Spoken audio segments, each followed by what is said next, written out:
Muhammad wa ala ali sayyidina Muhammad.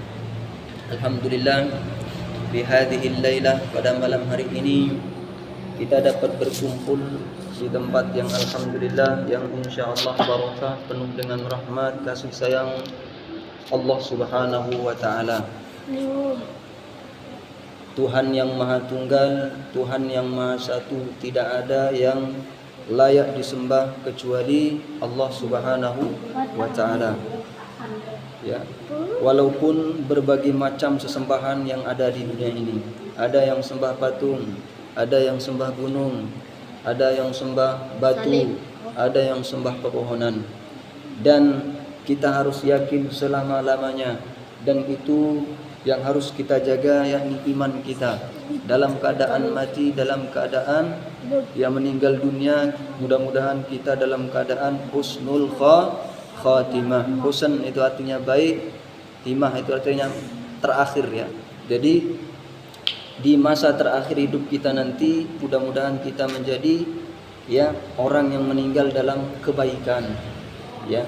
Salah satu caranya untuk mendapatkan husnul khatimah itu adalah dengan terbiasa melakukan kebaikan.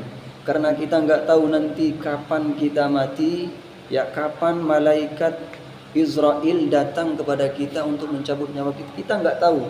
Makanya kalau kita terbiasa melakukan kebaikan, dan insya Allah di waktu kita melakukan kebaikan itu malaikat Israel turun atas dasar perintah Allah mencabut nyawa kita, dan kita mati dalam kebaikan, mati dalam keadaan husnul khatimah. Dan mudah-mudahan kita terhindar dari, ya, mati dalam keadaan su'ul khatimah. Su' artinya jelek, ya.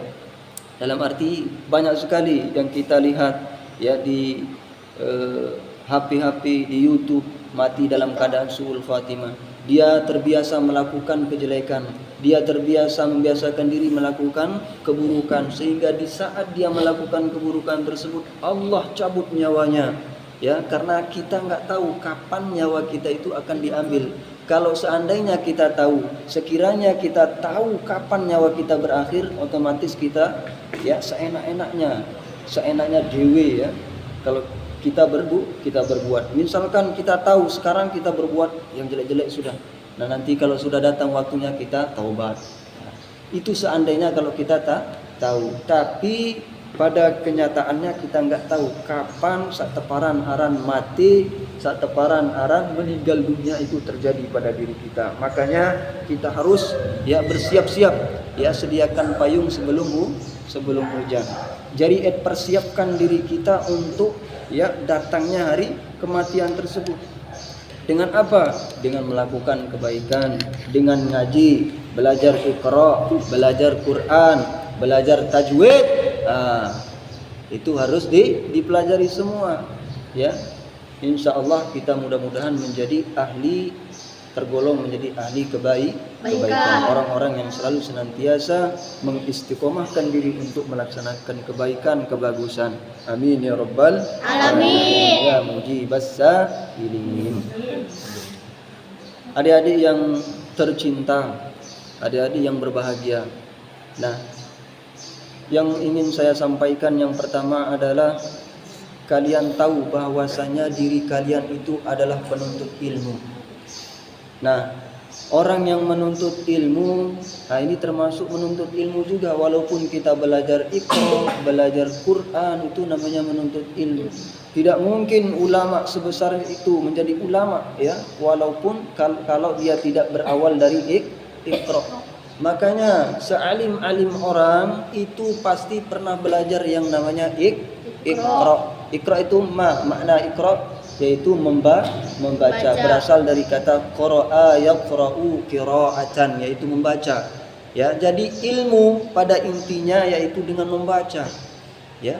Selaput ilmu, semua ilmu yang ada di dunia ini didasari dengan bacaan. Makanya, ya, ayat yang pertama kali diturunkan oleh Allah untuk Nabi Muhammad yaitu Iqra, ya, melalui Jibril alaihi salam. Makanya pentingnya yang namanya membaca itu, ya, sampai-sampai, ya, kita kalau mau bisa membaca Al-Quran itu didasari dengan Iqra dulu. A, huruf hijaiyah, alif sampai iya. Makanya jangan malas-malas, Ya, perhatikan yang di belakang. Makanya ya, adapun penuntut ilmu itu harus mempunyai akhlak. Berapa kali saya bilang, berapa kali saya sampaikan, berapa kali saya bahas bahwasanya yang namanya akhlak itu adalah penting bagi seorang penuntut ilmu. Penuntut ilmu modal utama yaitu akhlak. Ya. Apa? Akhlak. Ya, dengan akhlaknya ilmu itu akan datang dengan sendirinya. Walaupun kita sekarang ini bodoh mungkin, nggak tahu apa-apa, belum bisa mungkin. Tapi kalau kita akhlak kita kepada guru, bertemu dengan guru salaman, bertemu dengan guru sapa dengan assalamualaikum, ya bertemu dengan guru, menyapanya, ya, menghargainya, menghormatinya, insya Allah ilmu itu akan diberikan oleh Allah Subhanahu wa taala. Karena ilmu nanti itu dibagi dua. Ada yang ilmu yang langsung dikasih oleh Allah, itu namanya ilmu laduni. Nah, ilmu laduni ini hebatnya orang bisa tanpa belajar dia. Itu namanya ilmu laduni yang diberikan oleh Allah langsung kepada manusia tersebut. Kenapa? Karena melalui proses-proses prosedur tersebut. Apa itu? Akhlaknya bagus, kemudian hormat kepada guru. Ya, kalau bertemu sama guru ucapkan salam, ya bukan lari kayak dikejar hantu. Makanya itu harus benar-benar dijaga. Karena buah dari ilmu itu berapa kali saya bilang yaitu apa? Akhlak. Itu buahnya. Kalau kita nanam pohon misalkan, kalau enggak berbuah percuma, itu intinya. Ya itu maksudnya. Kalau kita berilmu tapi tidak ada buahnya percuma. Dan untuk menyiramnya agar pepohonan itu, agar ilmu itu barokah, agar pohon itu berbuah, makanya disiram dengan air. Air itu ibarat akhlak, adab, sopan santun, etika, tata krama, itu harus dijaga. Kalau itu benar-benar dijaga, benar-benar dilestarikan dalam diri kita, ya ditanamkan di dalam diri kita rasa cinta kita kepada guru, mahabbah kita kepada guru, insya Allah keberkahan ilmu itu akan datang dengan sendirinya. Dan tanpa belajar orang bisa menjadi orang yang alim, yaitu dikenal dengan ilmu laduni. Tapi harus mempunyai syarat yang saya katakan tadi, salah satunya yaitu beradab, berakhlak. Itu makanya penting satu paran berakhlak atau beradab. Nah, antum ini akan menjadi orang yang besar nanti. Ya. Bagaimana ya masa depanmu nanti, bagaimana kalian sekarang? Ya. Kalau sekarangnya rajin, tidak malas, belajar selalu, terus membaca Al-Quran, entah membaca ilmu atau buku-buku yang lain, menambah wawasan, menambah pengalaman, menambah ilmu, maka masa depannya itu akan terlihat terang nanti. Ya, kalau sudah besar nanti. Intinya belajar. Entah belajar itu melalui membaca atau berguru langsung, ya, dengan guru. Dan mudah-mudahan kita semua menjadi orang yang berilmu, beramal, beradab dengan adab yang baik. Ya. Mungkin ada pertanyaan? Yang kecil-kecil ini, apa kendalanya sehingga malas ngaji? Coba tanyakan. Ya, nanti saya jawab. Nanti saya kembali ini pertama. Kenapa? Apa alasannya coba? Abot. Nah, terus apa lagi? Sakit naik itu tidak jadi alasan sebenarnya sakit naik. Ya. Kan ada lagunya itu. Timan hujan jelo malam, timan hujan jelo malam. Walaupun hujan, itu kita disuruh ngaji, bawa payung. Itu orang-orang yang terdahulu, ya, orang-orang terdahulu. Abot katanya, malas, ya. Orang yang malas itu apa? Orang yang ciri-cirinya tidak akan sukses. Dia jar karena si berhasil. Milih biar dengan sukses. Milih biar dengan berhasil. Di dunia wal akhirah, di dunia dan akhirat. Nah, pilih lagu susah tegawe.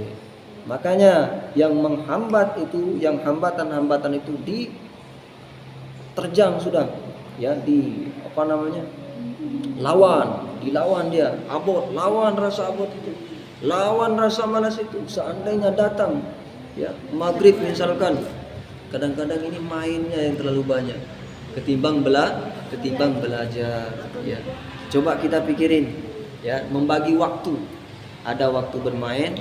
Coba kalian nanti tulis di rumah, waktu bermain saya kapan, waktu makan, ditulis mulai dari subuh sampai isya, sampai tidur sudah, ya, tidur bangun ketemu tidur lagi, ya, mulai dari subuh sampai ketemu subuh lagi. Coba dicatat di sana, ya, insya Allah kalian akan menjadi sukses. Istiqomah itu yang berat, ya, sehingga kata ulama al-istiqomah, ya, khairum min alaf karamah. Sataparan aran istiqomah itu lebih baik daripada 1000 karamah.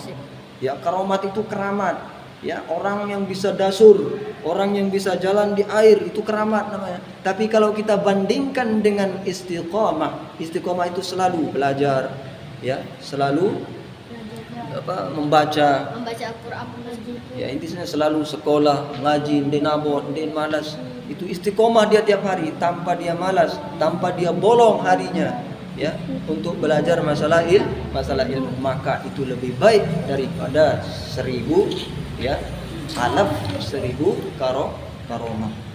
Itu coba bayangin.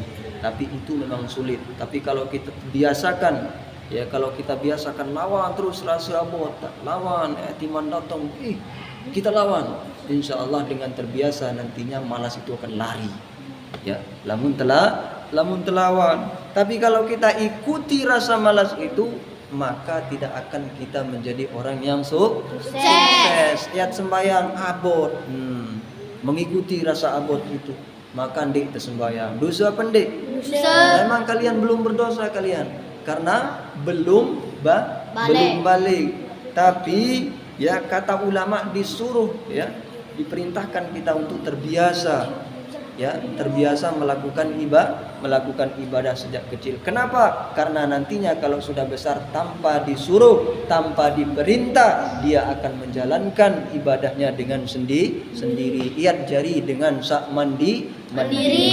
Itu, ya. Makanya kita harus belajar melawan malas kita, belajar lawan abot.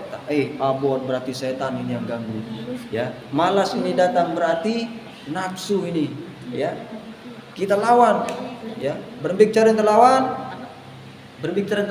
dengan lamun tabot sembahyang sudah langsung sembahyang, ya, buang rasa malas itu, ya, maka kita akan terbiasa dengan sendirinya nanti. Ya, mudah-mudahan kita tidak menjadi anak-anak yang malas. Ya, adapun ulama yang terdahulu, ya, mereka itu belajarnya, ya, luar biasa. Ya, dikatakan santri, sampai dikatakan seorang santri itu kalau dia mondok di atas 10 tahun itu dikatakan santri. Tapi kadang-kadang kita pada zaman sekarang mondoknya 3 tahun, ya, dia bangga, saya seorang santri katanya. Tapi kalau ulama terdahulu yang jadi patokan, dijadikan dia sebagai santri, ya, din sembal senga, ya, lamun siwak tahun balut tahun ya mondok, din sembal paran dia satu paran aran santri. Tetapi yang pada hakikatnya yang namanya santri itu adalah orang yang mondok, orang yang sekolah selama 10 tahun lebih atau 10 tahun ke atas. Wallahu a'lam bishawab. Assalamualaikum warahmatullahi wabarakatuh.